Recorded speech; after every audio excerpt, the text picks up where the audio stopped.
بسم الله الرحمن الرحيم فاقم وجهك للدين حنيفا فطرة الله التي فطر الناس عليها لا تبديل لخلق الله ذلك الدين القيم ولكن أكثر الناس لا يعلمون.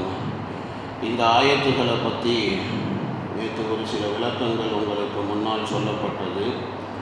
அதை தொடர்ந்து இன்ஷா அல்லாஹ் இன்னைக்கு சில விளக்கங்கள் உங்களுக்கு முன்னால் சொல்லப்படும். முஸ்னதிலே ஹஜ்ரத் இப்னு அப்பாஸ் ரலியல்லாஹு அன்ஹுமா அவர்களினுடைய அறிவிப்பு இருக்கிறது. பெருமானார் ஸல்லல்லாஹு அலைஹி வஸல்லம் அவர்களிடத்திலே முஷ்ரிக்கீன்களினுடைய பிள்ளைகளை பற்றி கேட்கப்பட்டது. அப்பொழுது நபி ஸல்லல்லாஹு அலைஹி வஸல்லம் அவர்கள் கூறினார்கள், அல்லாஹ் தஆலா எப்பொழுது அவர்களை படைத்தானோ அப்பயே அல்லாஹ்வுக்கு தெரியும் அவர்கள் என்ன காரியங்கள் உலகத்தில் போய் செய்ய போகிறார்கள் என்பது அல்லாஹ் ரப்பல் ஆலமீனுக்கு தெரியும் என்பதாக நபி சொன்னாங்க. ஹஜ்ரத் இப்னு அப்பாஸ் ரலியல்லாஹு அன்ஹுமா அவர்கள் கூறுகிறார்கள், ஒரு காலம் வரையிலும் நான் என்ன சொல்லி கொண்டு இருந்தேன் அப்படின்னு சொன்னால், முஸ்லிம்களினுடைய பிள்ளைகள் முஸ்லிம்களோடும் முஷ்ரிக்கீன்களினுடைய பிள்ளைகள் முஷ்ரிக்கீன்களோடும் இருப்பார்கள் அப்படின்னு தான் நான் சொல்லிக்கொண்டு இருந்தேன். இதுவரையிலும் என்றால் இன்னாரிடம் இருந்து ஒரு அறிவிப்பை எனக்கு அறிவித்தார். அவர் என்ன சொன்னார் அப்படின்னு சொன்னால், பெருமானார் ஸல்லல்லாஹு அலைஹி வஸல்லம் அவர்களிடத்தில் முஷ்ரிக்கீன்களினுடைய பிள்ளைகளை பற்றி கேள்வி கேட்கப்பட்ட போது நபி அவர்கள் கூறினார்கள், ஸல்லல்லாஹு அலைஹி வஸல்லம் அவர்கள் கூறினார்கள், அல்லாஹ் தஆலாவுக்கு தெரியும் நாளைக்கு அவங்க படைக்கப்பட்டதற்கு அப்புறமேல அவர்கள் என்ன செய்ய போகிறார்கள் அப்படிங்கிறது அல்லாஹ்வுக்கு தெரியும் அப்படின்னு நபி அவர்கள் சொன்ன அந்த வார்த்தை எனக்கு தெரிய வந்தது. நான் கேள்விப்பட்டேன். இந்த ஹதீஸை நான் எப்போ கேள்விப்பட்டேனோ என்னுடைய ஃபத்வாவை நான் விட்டுவிட்டேன். முஸ்லீம்களுடைய பிள்ளைகள் முஸ்லீம்களோடு முஷ்ரிக்கீன்களுடைய பிள்ளைகள் முஷ்ரிக்கீன்களோடு இருப்பார்கள்னு சொல்லிக்கிட்டு இருந்தார்கள் இப்னு அப்பாஸ் ரலியல்லாஹு அன்ஹுமா அவர்கள். அப்படி சொல்கிறத அவர் நிப்பாட்டிக்கிட்டார்.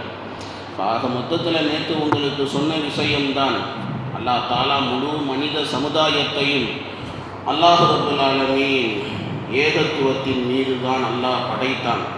இயற்கையான மார்க்கம் இஸ்லாமிய மார்க்கம்தான். ஃபித்ரத்துல்லாஹி அல்லதி ஃபத்தரன் நாஸ அலைஹா லா தப்தீல லிஹல்கில்லாஹ் ذلك الدين القيم ولكن أكثر الناس لا يعلمون. அதுதான் ஹஜ்ரத் இயாஸ் இப்னு ஹிமார் ரலியல்லாஹு அன்ஹு அவர்களினுடைய ஒரு அறிவிப்பு முஸ்னத் இமாம் அஹ்மது போன்ற கிதாபுகளிலே இருக்கிறது.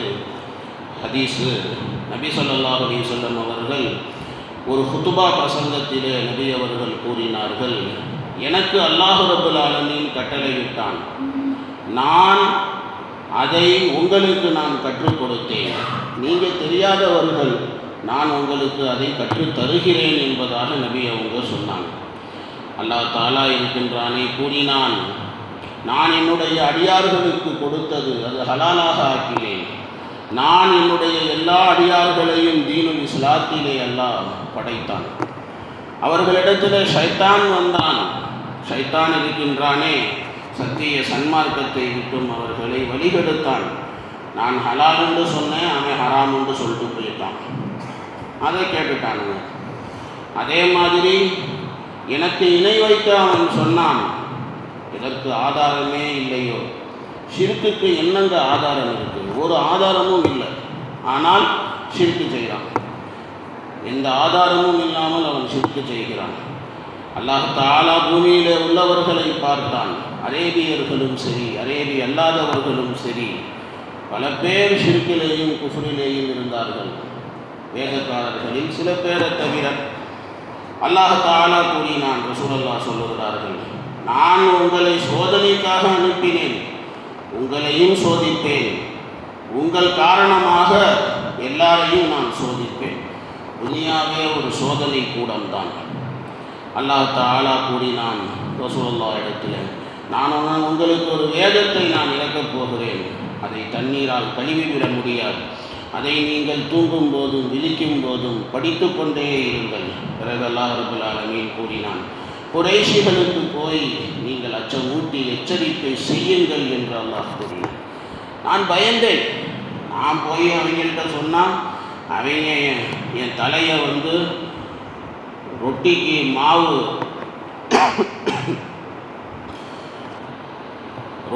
மாவை இது பண்ணுற மாதிரி என் தலையை அவங்க இது பண்ணிடுவாங்கன்னு சொல்லி நான் பயந்தேன்.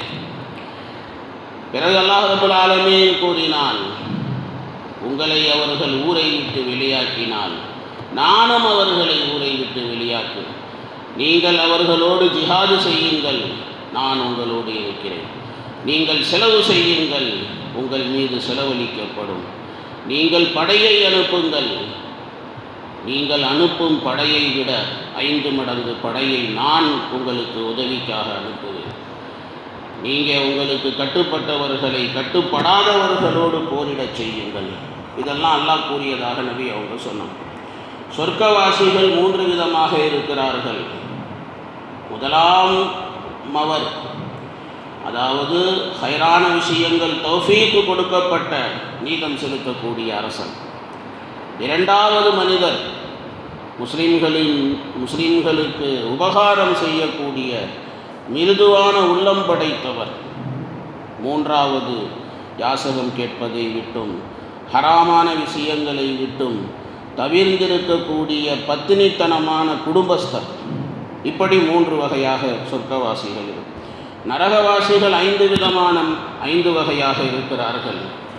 அயோக்கியர்கள், வீடற்றவர்கள் 1வது. 2வது மோசடி செய்யக்கூடியவர்கள். ஆக மட்டமான பொருளிலே கூட மோசடி செய்யாமல் அவர்களால் இருக்க முடியாது. இது 2ஆம் ரகம். 3வது ரகம் உயிரிலும் பொருளிலும் குடும்பத்திலும் ஏமாற்றம் செய்யக்கூடியவர்கள், ஏமாற்றக்கூடியவர்கள். இவங்க 3வது ரகம். 4வது ரகம் காலையிலும் மாலையிலும் சூழ்ச்சிகள் செய்து கொண்டு திரியக்கூடியவர். இது 4வது ரகம். 5வது ரகம் நபி ஸல்லல்லாஹு அலைஹி வஸல்லம் அவர்கள் பஸீலோ கத்தாபோ நபி அவர்கள் கூறினார்கள். அதாவது கருமி இல்லை பொய்யர் அப்படி சொன்னாங்க. இன்னொரு விஷயமும் எக்ஸ்ட்ரா சொன்னாங்க. அது யாருன்னு சொன்னால், பாவமான விஷயங்களை பேசக்கூடியவன், வாயை திறந்தாலே பாவமான வார்த்தைகளை பேசக்கூடியவன். இதையெல்லாம் நபி பெருமானார் ஸல்லல்லாஹு அலைஹி வஸல்லம் அவர்கள் கூறினார். ஆக மொத்தத்தில் இஸ்லாம் என்பது புதிதாக உருவான ஒரு மார்க்கம் கிடையாது. உலகத்திலே வந்த முதல் மனிதர் அவர் என்ன மார்க்கத்திலே இருந்தார் அப்படின்னு கேட்டிங்கன்னா இஸ்லாத்திலே தான் இருந்தார். பாபா ஆதம் தான் உலகத்தினுடைய முதல் மனிதர் அப்படின்னு சொன்னார். பாபா ஆதம் எதிலே இருந்தார்? அவர் இஸ்லாத்திலே தான் இருந்தார். அல்லாஹ் ரப்பல் ஆலமீன் அதை தான் சொல்லி காட்டுகின்றான். இஸ்லாம் என்பது இருக்கிறதே, இது ஒன்றும் புதிதாக தோன்றிய ஒரு மார்க்கம் கிடையாதுங்க. இன்றைக்கி இந்த பயப்பிள்ளைங்க வரலாறு தெரியாமல் கண்டதையும் பேசுகிறாங்க. வாய் போன போக்கில் புத்தி கெட்டத்தனமாக என்னென்னமோ பேசுகிறாங்க. அல்லாஹ் கூறுகிறான், இஸ்லாமிய மார்க்கம் இது இயற்கையான மார்க்கம், மற்றது எல்லாமே செயற்கை. ஆனால் இஸ்லாம் ஒன்று மட்டும்தான் இயற்கையான மார்க்கம். இஸ்லாத்தில் சொல்லப்பட்டிருக்கிற எல்லா விஷயங்களும் இயற்கைக்கு உட்பட்டது தானே தவிர இயற்கைக்கு அப்பாற்பட்டது கிடையாது. எல்லா விஷயமுமே எதுவுமே நீங்கள் வலது கையால் சாப்பிடணும், ஆண்கள் தாடி வைக்கணும், மீசையை கத்திரிக்கணும், அக்கல் முடி எடுக்கணும், நகம் வெட்டணும், கீழ்முடி எடுக்கணும், இது மாதிரி எத்தனை விஷயங்கள் சொல்லப்பட்டு இருக்கிறதோ எல்லாம் இயற்கை.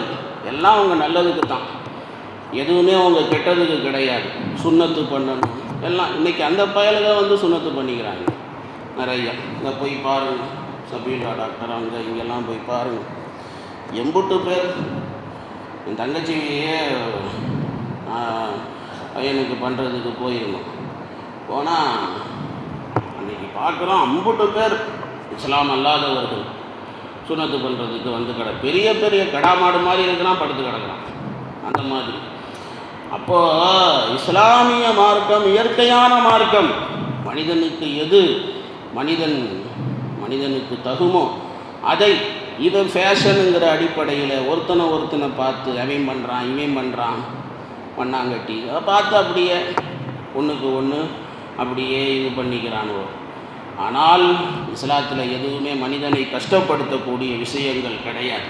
அதை தான் அல்லாஹ் ரப்பல் ஆலமீன் சொல்லுகிறான், ஃபித்ரத்தல்லாஹி அல்லதி ஃபதரன் நாஸ அலைஹா. அல்லாஹ் மனிதனை எந்த இயற்கையான மார்க்கத்திலே படைத்தானோ அதுதான் அல்லாஹ்வுடைய இயற்கையான மார்க்கம். லா தப்தீல லிஹல்கில்லாஹ், அல்லாஹ்வுடைய படைப்பிலே மாற்றம் எதுவும் இல்லை. தாலிக தீனுல் கையிம், இதுவே உறுதியான மார்க்கம். ஆனால் வலக்கின் அக்ஸரன் நாஸ் லா யஅலமூன், மக்களிலே பல பேர் இதை தெரியாமல் இருக்கிறார்கள் அப்படின்னு அல்லாஹ் ரப்பல் ஆலமீன் கூறுகிறார். இன்னும் சில விளக்கங்கள் சொல்லணும், இன்ஷா அல்லாஹ் நாளைக்கு பார்க்கலாம். சுப்ஹானல்லாஹி வபிஹம்திஹி சுப்ஹானக்கல்லாஹும்ம வபிஹம்திக